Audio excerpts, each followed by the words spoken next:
Namaskar. A warm welcome to World News, an Indian perspective on All India Radio. This is Saira Mujtaba, and with me is Juliet Arakel, bringing glimpses of the major developments of the day from across the globe. Over the next half an hour, we shall bring you the latest from the world of politics, economy, sports, entertainment and more. The headlines. Prime Minister Narendra Modi says India-Nepal relationship will work towards solving global problems with Buddha's ideologies. Addresses a program on the occasion of Buddha Purnima in Lumbini, Nepal. Buddha Purnima is being celebrated across the globe. India and Nepal signed 6 MOUs and agreements related to education and hydropower sectors. New Delhi slams Organization of Islamic Cooperation for its comments on delimitation exercise in Jammu and Kashmir. Cannes Film Festival in France opens on Tuesday, India to be the official country of honor in this edition of festival. In Women's World Boxing Championships in Istanbul, India's Nikhat Zareen, Manisha and Parveen enter the semi-finals, confirming medals for the country. And in IPL cricket, Delhi Capitals set a victory target of 160 runs before Punjab Kings at Dr. D.Y. Patil Stadium in Navi Mumbai.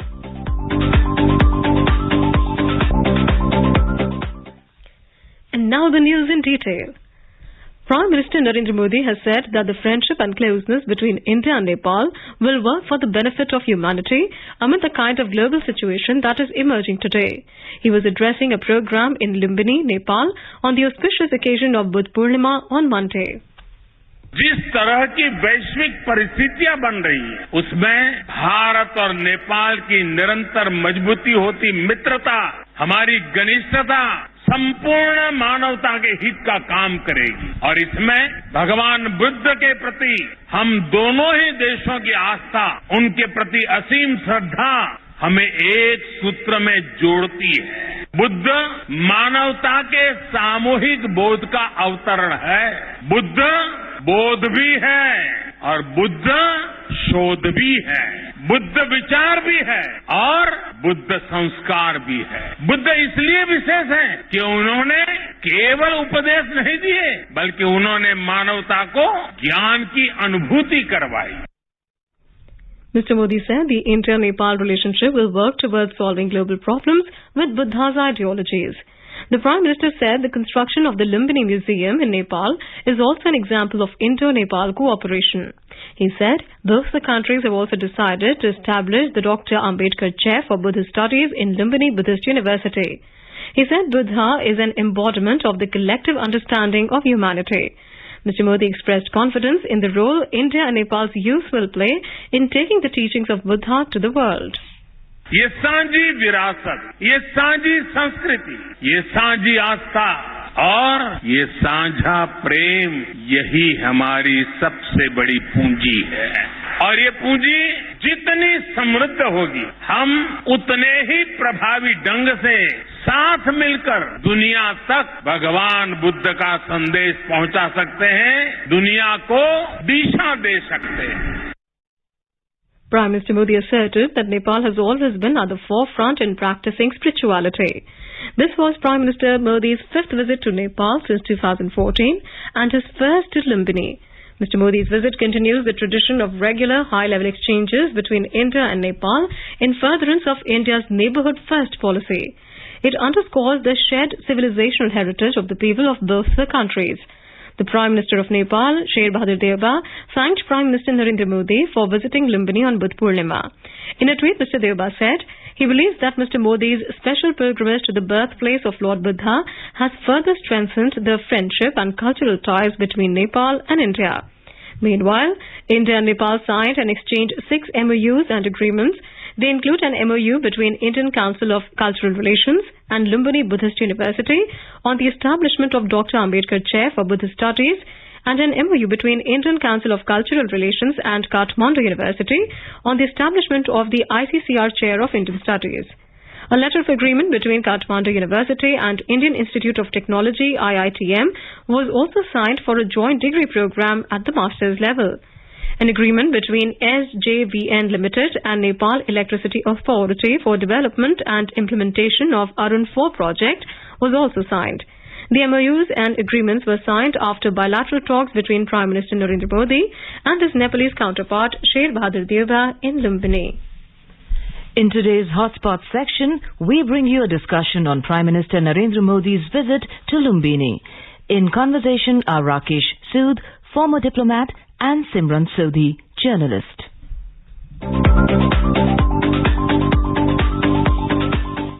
Ambassador Sood, when you look at the significance of this visit, and we have seen that the Prime Minister has visited Nepal quite often, and the relationship seems to be improving quite rapidly over time. How do you assess this visit when we take a small look back at the India-Nepal relationship? So far, this has been a positive visit. As you rightly said, the relationship has had lots of ups and downs. We saw a very difficult time when Nepal accused us of a blockade in 2015. We saw another very difficult time when there was the boundary dispute at Lipu Lake, Kalapani in that area. And these are things that have still to be resolved as a matter of fact. But I do think that both sides have realized that as neighbors, we need to put aside differences, not allow differences to dominate the relationship. And we saw that in Prime Minister Deuba's visit that took place recently last month, as a matter of fact. And we are now seeing this again in Prime Minister Modi's visit.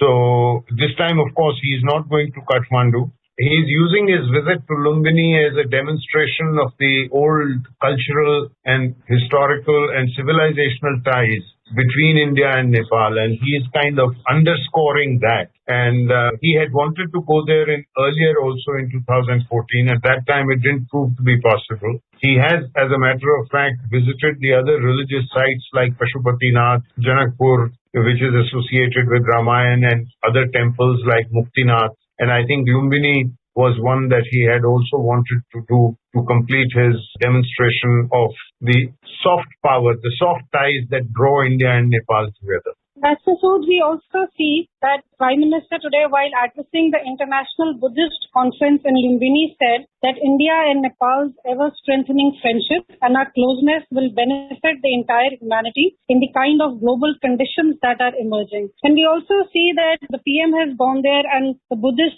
Center will be coming up very soon. How important do you think is this soft power diplomacy, the soft power extension that India has done with Nepal? We've done that with quite a few countries. But between India and Nepal, there seems to be a special aspect. So how can India use this soft power to even further cement its ties with Nepal? This is always a tricky thing because Nepal is a small country both in terms of population and size. And very often Indian gestures tend to make the Nepalese a little nervous and about their own sense of identity. So, but at the same time, we need to be responsive and generous on economic issues as well with Nepal, because I think we have learned that in the past that it is not enough to rely on soft power. We must also be seen to be generous and understanding. Otherwise, it leads to difficulties. However, in this particular visit, I think it is good that the focus is on Lumbini. In fact, in Lumbini, actually, we have been somewhat remiss, I would say, because a number of countries ranging from America to China, France, Germany, Canada, Vietnam, Sri Lanka, Thailand, many of these countries have taken land around the temple in Lumbini and from the Lumbini Development Trust and has built their own monasteries and meditation centers, which are places where their Buddhist monks come regularly. We have a natural advantage in having so many important Buddhist sites in India. And what we should have focused on, but we have not yet built our own Buddhist center, as it were. And this particular foundation stone laying, the Shilanyas, which has been done, was also attended by Prime Minister Deuba, and the ceremonies were conducted by Buddhist monks belonging to different faiths, like the Vajrayana, like the Mahayana, and like the Theravada, three major schools of Buddhism. So it basically trying to highlight that India has a strong Buddhist connect.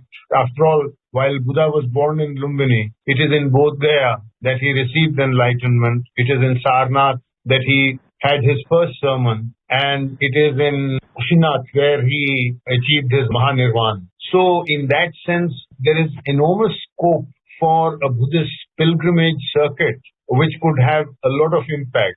In the recent years, we have also seen that the largest center at Lumbini today is the one that has been built by China. And China hosts a major Buddhist conference at that center, undertakes a lot of activities, and that center is just about 15 kilometers from the border with India. So I think it is high time that we also realize that this is an area which somehow or the other we have perhaps neglected or perhaps taken for granted. And in that sense, it is a good thing that we are focusing on it. But important here is also that among the MOUs that have been signed are MOUs which will strengthen the people-to-people ties. There are different chairs for Buddhist studies being established at Nepal's universities, chairs for Indian studies being established at Nepal universities, and also on technical subjects like engineering, there is an agreement between IIT Madras and Kathmandu University to jointly undertake master's level programs in engineering. So all of this has a very strong people-to-people connect. Master Sood, just going back to some of the things you touched back. One is, of course, there have been some complaints in the past. We have seen there have been a few analysis from Nepal where people seem to have resented India for a big brother attitude. Do you think that approach with time has gone down and this perception also has gone down in Nepal? And I would also like to go back to the China thing which you just mentioned. How worried or concerned should India, as we see China making a greater outreach and overture towards Nepal, is that a source of concern for us? Given the fact that India's relations with China are, to put it mildly, strained, I would say yes, because while we used to be the foremost investor in terms of the source of foreign investment into Nepal, it used to be India which had the lead. But for the last 4 or 5 years, it has been China which has taken the lead in becoming the largest investor in Nepal. So the Chinese presence is certainly growing as Chinese economy is growing and Chinese trade is also growing. Nepal has also, there were times, as I mentioned, in 2015 when Nepal felt that India had put a blockade and there was a shortage of essential things like fuel, oil, petrol, diesel, LPG cylinders, medicines and so on, at which point Nepal reached out to China and tried to exploit, and China, keen to exploit these differences between India and Nepal, did try to step in and exploit this opportunity. So I think we need to be conscious.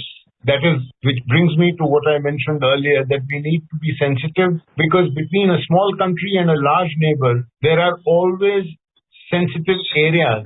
And particularly when the two countries share the same religion, they have a lot of linguistic, religious, historical ties and an open border. We can't look at Nepal if we just say that it is like India. It is something that at times creates resentment in Nepal. I remember once an Indian actor, Madhuri Dixit, and she said it quite innocently, visiting Nepal, and she said, "Oh, it is just like India." I'm 100% certain that she meant it in a nice fashion. But the way it got interpreted was that it was seen as a sign of India acting like a big brother towards Nepal and in a sense denying Nepal its own unique identity. So these kind of issues become very sensitive from time to time. Master Sood, we also see that visit today, the Prime Minister offered prayers at the Maya Devi temple and sharing images from the visit, the Prime Minister also tweeted that I feel blessed to have prayed at the Maya Devi temple on Purnima. The PM was received by his Nepalese counterpart as he arrived in Lumbini. Master Sood, when we see this close interaction between the two leaders, do you feel that this chemistry which develops at the top level politically also goes a long way in developing stronger bilateral ties? Well, yes, but let's not forget, Prime Minister Modi had an enormously successful visit when he first went to Nepal in 2014, when a few months after he had taken over as Prime Minister. At that time, he addressed their constituent assembly, and I remember the manner in which all the political leaders of Nepal responded so warmly and positively. they felt that it was a very fresh kind of a development. However, within 1 year, India-Nepal relations took very major downturn because Nepal wanted to adopt its constitution. We wanted them to postpone adoption of constitution, etc. And then once they adopted the constitution, there were troubles on the India-Nepal border. That particular point in time, there were very harsh sentiments being expressed by the Nepali political leaders. And it was a downturn. Then gradually there was pickup. It took quite a long time. And then after that, once again, with this boundary dispute, Nepal accused us of trying to unilaterally issue new map in 2019. They then passed a constitutional amendment. Now that issue, they have adopted a new map which has taken about 370 square kilometers of territory that India thinks is shown in as Indian territory in our maps. So this is now an issue which needs to be quietly resolved. This created tensions in 2020-21. So this is not something where it doesn't, yes, personal ties between leaders help, but I do think that issues like this, we need to be far-sighted and prevent these issues from emerging and becoming major irritants. And in the coming days, we will continue our discussions on the India-Nepal relations and also our discussions on the Prime Minister's highly successful visit to Nepal today. With these comments, we bring today's discussion to an end. Thank you. Thank you.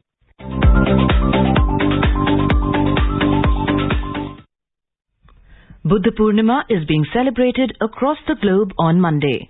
According to Buddhist legends, Buddha was born as Prince Siddhartha Gautam on the Baisakh full moon day in 563 BC at Lumbini in Nepal.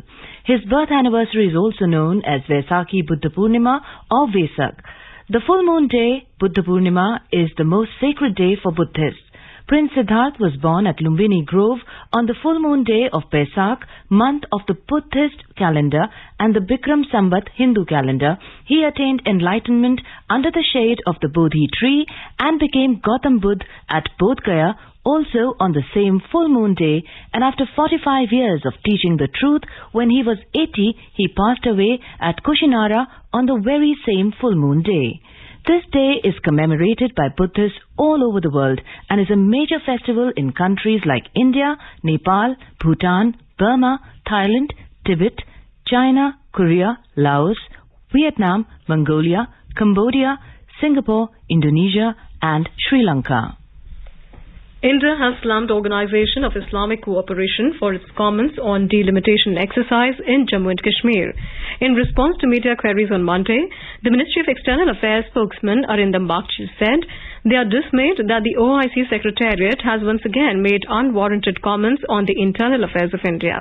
He said, as in the past, the Government of India categorically rejects the assertions made by the OIC Secretariat on the Union Territory of Jammu and Kashmir, which is an integral and inalienable part of India. The spokesman said OIC should refrain from carrying out its communal agenda vis-a-vis India at the behest of one country. External Affairs Minister Dr. S. Jaishankar on Monday spoke to Foreign Minister of United Arab Emirates Abdullah bin Zayed Al Nahyan to express personal condolences on the passing away of late President Sheikh Khalifa bin Zayed Al Nahyan. Both agreed that taking forward the strategic partnership would be the best tribute to him. This is All India Radio giving you the news. For quick news updates round the clock, follow us on Twitter at AIR News Alerts. Welcome back. India's President Ramnath Kovind is on a state visit to 2 Caribbean nations. During the first leg of the visit to Jamaica, President Kovind started the second-day engagements by visiting the Heroes Garden at Kingston. After laying a wreath at the shrine of Marcus Garvey, Mr. Kovind proceeded to the King's House where he met his counterpart, Governor-General of Jamaica, Sir Patrick Allen. Following the meeting, the President has proceeded to meet the Prime Minister, Andrew Holness. Our correspondent covering the President's visit has filed this report. The President, who is on a historic visit to the Caribbean island nation of Jamaica, will also inaugurate a street named after Babasaheb Dr. Ambedkar and a garden dedicated to India-Jamaica friendship. The visit of the President Kovind assumes significance as the Indian diaspora now constitutes 3% of Jamaica's population. The engagements on second day will sum up with a community reception hosted by Indian diaspora to the first ever head of state who visits the gorgeous Jamaica a land of lush topography filled with mountains, rainforest and reef-lined beaches. Arun Kumar Singh from Kingston for AIR News. The prestigious Cannes Film Festival in France opens on Tuesday.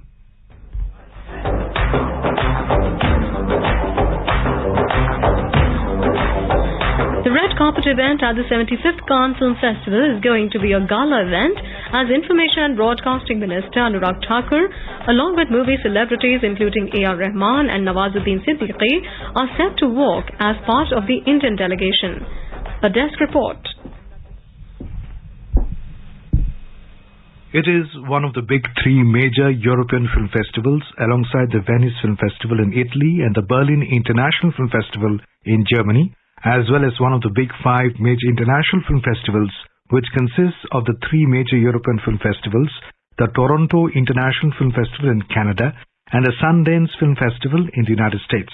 This edition of the festival will see a tribute to actor Tom Cruise, whose film Top Gun Maverick is due to premiere at the festival. India is the official country of honor at the Cannes Film Market in this edition of the festival. This is the first time that this honor has been bestowed on any country and comes at a time when India is celebrating its Azadi Ka Amrit Mahotsav.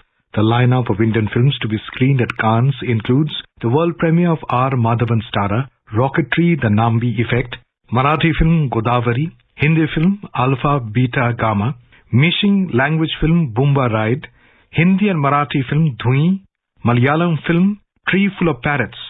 Abhishek Mukhopadhyay for World News, All India Radio.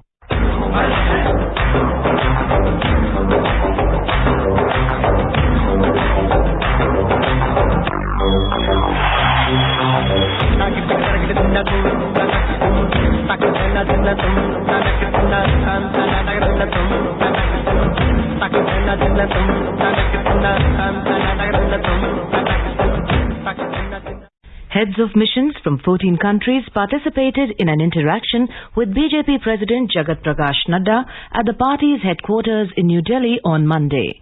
The interaction was held as part of the party's No BJP initiative.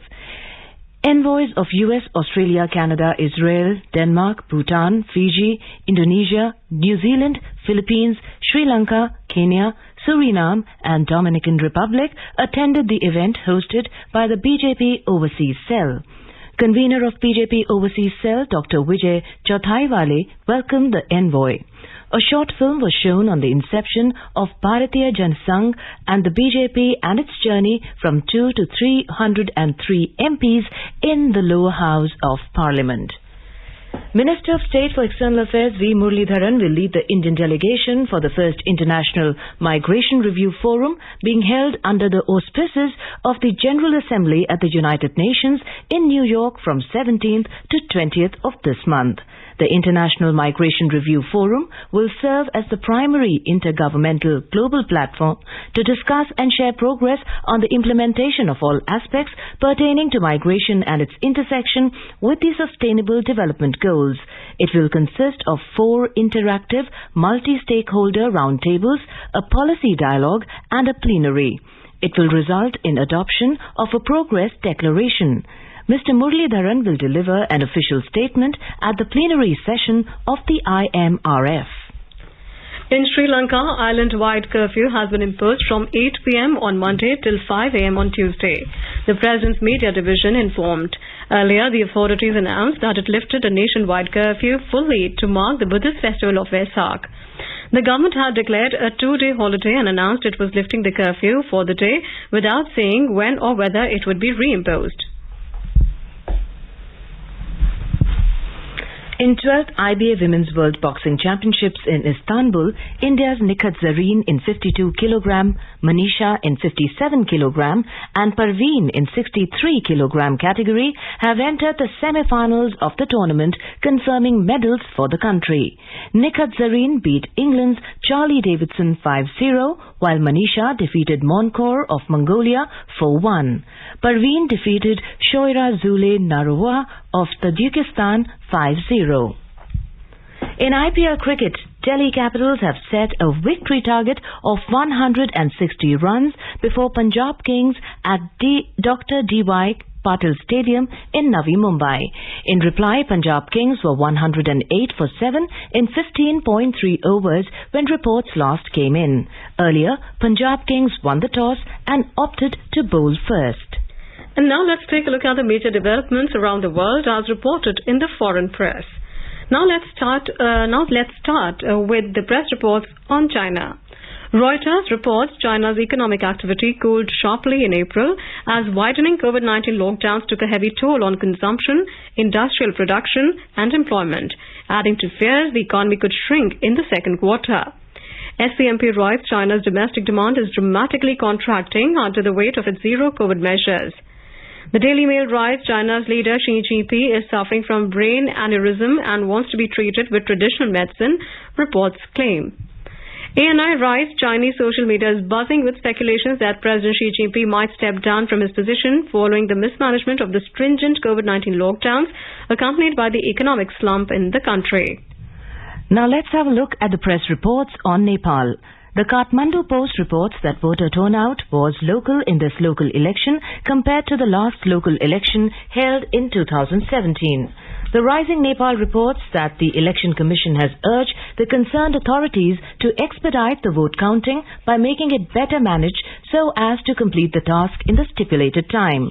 Commenting on the hike in price of petrol, diesel and kerosene a day after the local level elections concluded, the Kathmandu Post writes that the high cost of fuel will dig deeper into consumers' pockets. The Rising Nepal reports that the process to construct the proposed 400 kV new Bhopal-Gorakhpur second transnational transmission line between Nepal and India has moved forward. Now let's take a look at the press reports on Pakistan. Dawn reports that the PTI leader and former planning minister Asad Umar claimed that no foreign country was willing to offer support to the incumbent government, and Prime Minister Shehbaz Sharif returned empty-handed from trips seeking to secure financial support to prop up Pakistan's ailing economy. The same daily also reports that the two members of Sikh community were killed after unidentified assailants opened fire on them near the outskirts of Peshawar. And again, Dawn writes in an editorial that it is the second time in 5 years that a former Prime Minister has been in direct confrontation with the military. Now let's have a look at the press reports on Bangladesh. Bangladesh Commerce Minister Tipu Moni has said that the government is trying to import wheat from 5 alternative sources, including Ukraine, after India banned export of wheat, reports Pratham Alo. The government of Bangladesh has further tightened the rules for the foreign visit of officials to preserve foreign currency, reports Business Standard. The government of Bangladesh has imposed a 65-day ban from May 20 to July 23 on fishing in Bay of Bengal in the interest of the national economy, reports Daily Sun. And now a quick look at the headlines once again. Prime Minister Narendra Modi says India-Nepal relationship will work towards solving global problems with Buddha's ideologies. Addresses a program on the occasion of Buddha Purnima in Lumbini, Nepal. Buddha Purnima is being celebrated across the globe.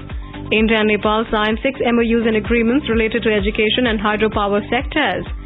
New Delhi slams Organization of Islamic Cooperation for its comments on delimitation exercise in Jammu and Kashmir. Cannes Film Festival in France opens on Tuesday. India to be the official country of honor in this edition of the festival. In Women's World Boxing Championships in Istanbul, India's Nikhat Zareen, Manisha and Parveen enter the semi-finals, confirming medals for the country. And in IPL cricket, Delhi Capitals set a victory target of 160 runs before Punjab Kings at Dr. D.Y. Patil Stadium in Navi Mumbai. And now, before we end, let us listen to Mahatma Gandhi's favorite bhajan, Vaishnav Jan, by artists from Croatia.